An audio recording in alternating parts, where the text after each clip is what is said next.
இன்றைக்கி நம்ம டெமோக்ரஸி நிகழ்ச்சியில் பார்க்க போகிற டாபிக் ரொம்ப சென்சேஷனான டாபிக். எங்கே பார்த்தாலும் இதை பற்றி தான் பேச்சு. வீர தமிழர்களுடைய உயிர் மூச்சின்னு கூட சொல்லலாம். உச்சநீதிமன்றத்தில் ஜல்லிக்கட்டுக்கு மீதான தடை விலகுமா, திருப்பி ஜல்லிக்கட்டு அரங்கேறுமா?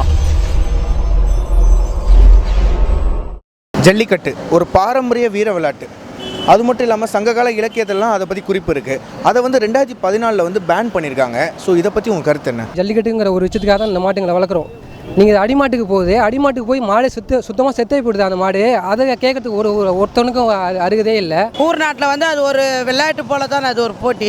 கண்டிப்பாக ஜல்லிக்கட்டு பேன் பண்ணியிருக்க கூடாது. ஏன்னா இது நம்மளோட வீர விளையாட்டு. இந்த கார்பரேட்டுக்கு இவனுங்க பண்ணுறது தான் நம்மளோட பாரம்பரியத்துல எல்லாம் கை வச்சு அப்படியே அழிக்கிறானுங்க. நல்லா தெரியுது. ஜல்லிக்கட்டை நிப்பாட்டுறதுக்கு மெயின் காரணம் விவசாயம். அது தப்பு சார். அது நடத்தி ஆகணும் சார். அது நடத்தி ஆகணும். ஏன்னா அது தமிழனுக்கு அந்த விளையாட்டு வீர விளையாட்டு அந்த பொங்கல் 3 நாள், அந்த 3 நாள் சிறப்பாக பண்ணி ஆகணும்.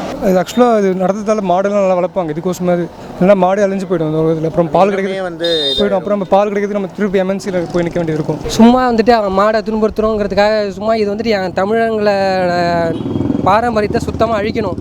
ஜல்லிக்கட்டுங்கிற ஒரு விஷயம் மட்டும் இல்லை, இன்னும் பல விஷயத்தோட தமிழனோட கல்ச்சரை மட்டும் அழிக்கிறானுங்க. இதுவே இந்த ஜல்லிக்கட்டுங்கிறது ஏன் தமிழ்நாட்டில் நடக்கிறது விஷயமா இல்லாமல் வேறு ஸ்டேட்லேயோ இல்லை நார்த் இந்தியாவிலேயோ எங்கேயோ நடந்ததுன்னா அதை அதை ஒன்றுமே கேட்டுக்க மாட்டானுங்க. நடக்கக்கூடாது. பிகாஸ் நிறைய பேர் ஃபேமிலி இதனால அந்த ஜல்லிக்கட்டுனால அடிபடுறாங்க. இது தமிழ்நாட்டில் ஒரு சில எம்என்சி கம்பெனிங்க வியாபாரம் பண்ணுறதுக்காக பண்ண ஒரு திட்டமிட்ட சதி அப்படிங்கிறது இப்போது கிளியராக தெரிஞ்சிருச்சு. மாடை ஒரு வீட்டில் ஒரு குழந்தை மாதிரி தான் வளர்த்து அதுக்கு தேவையானதை கொடுத்து அதை ஒரு பெரிய லெவல் கொண்டு வந்துட்டு அந்த ஒன் டே செலிப்ரேட் பண்ணதுனால அதுக்கு எந்த மாதிரியான ஒரு விபரீதமும் எங்கள் சைட்லேருந்து ஏற்படுத்த போகிறதில்ல. நாங்கள் ஒரு உண்மையான தமிழனா ஜல்லிக்கட்டுக்கு எல்லோரும் சப்போர்ட் பண்ணணும்.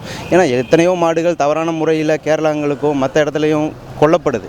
அதை ஒரு பீட்டா தடை பண்ணாமல் ஒரு குழந்தை மாதிரி வளர்த்த மாடை எங்களோட அதை இன்வால்வ் பண்ணிக்கிறோம். ஒரு விளையாட்டில் நாங்கள் இன்வால்வ் பண்ணி அதை சந்தோஷப்படுத்துகிறோமே தவிர அதுக்கு எங்கள் சைட்லேருந்து எந்த வித துன்புறுத்தலும் ஏற்படுத்த போகிறதில்ல.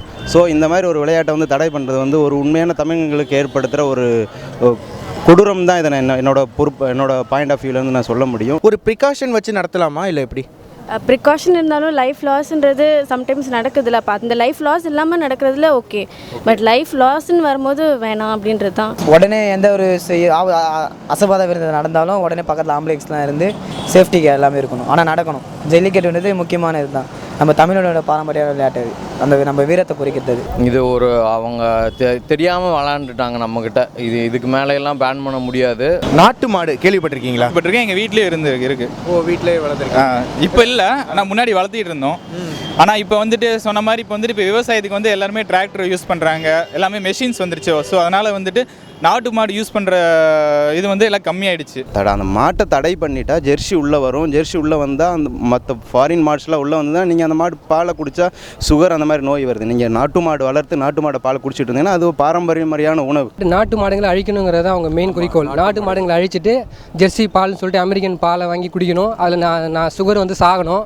இவங்க நான் விலங்குகளை காப்பாற்றணும், விலங்குகள் ஆர்வலர் அந்த எல்லாம் மண்ணாங்கட்டி சும்மா இவங்களுக்கு அமெரிக்கன்ஸ் எல்லாம் ஃபுல் அண்ட் ஃபுல் அமெரிக்கன்ஸ் போகணும், பைசா போகணும். அது ஏறு தழுவுதல் தானே சொல்கிறாங்க ஆக்சுவலாக. அது நீங்களே தெரியும், அதில் நிறையா ரூல்ஸ் இருக்குது. நீங்கள் அந்த மாடை கொம்பவோ வாழவோ பிடிச்சி இழுத்தா அவங்க ரூல்ட் அவுட் ஃப்ரம் தான் அந்த பர்டிகுலர் கேம். அவங்க அந்த திமில்னு ஒன்று இருக்குது, நீங்கள் பார்த்துருப்பீங்க. அந்த திமிலை தொட்டால் மட்டும்தான் வெற்றி. ஸோ அந்த திமிலை தொடுறதுனால அந்த மாட்டுக்கு எந்த வலி உணர்வு எது ஏற்படுத்த போகிறதில்ல.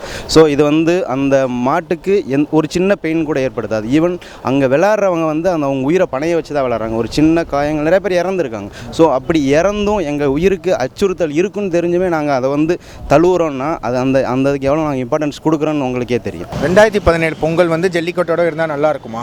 முந்தானத்துக்கு கூட பேப்பரில் படித்தேன், சேலத்தில் விளையாண்டுருக்காங்க. இந்த வருஷம் எப்பேற்பட்ட தடை இருந்தாலும் அதையும் மீறி என்ன தான் இந்தியன் ஆர்மி இல்லை உலகத்தில் இருக்கிற எந்த ஒரு இது வந்தாலும் கண்டிப்பாக நடத்துவாங்க. கண்டிப்பாக நல்லாயிருக்கும். அதுவும் இப்போ அலங்காநல்லூர் ஜல்லிக்கட்டுன்னு பார்த்தீங்கன்னா ரொம்ப ஃபேமஸானது. ஸோ அது நடந்தால் கண்டிப்பாக எல்லாருமே சந்தோஷப்படுவாங்க, நல்ல பேர் கலந்துக்குவாங்க.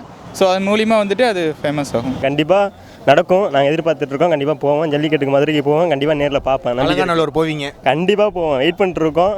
கூடிய சீக்கிரம் நல்ல நியூஸ் வரும். வெயிட் பண்ணிட்டுருக்கோம். கண்டிப்பாக போவோம். போன டெமோக்ரஸி நிகழ்ச்சியில் பல பேர் பலவிதமாக நிறைய கமெண்ட்ஸ் சொல்லியிருந்தீங்க.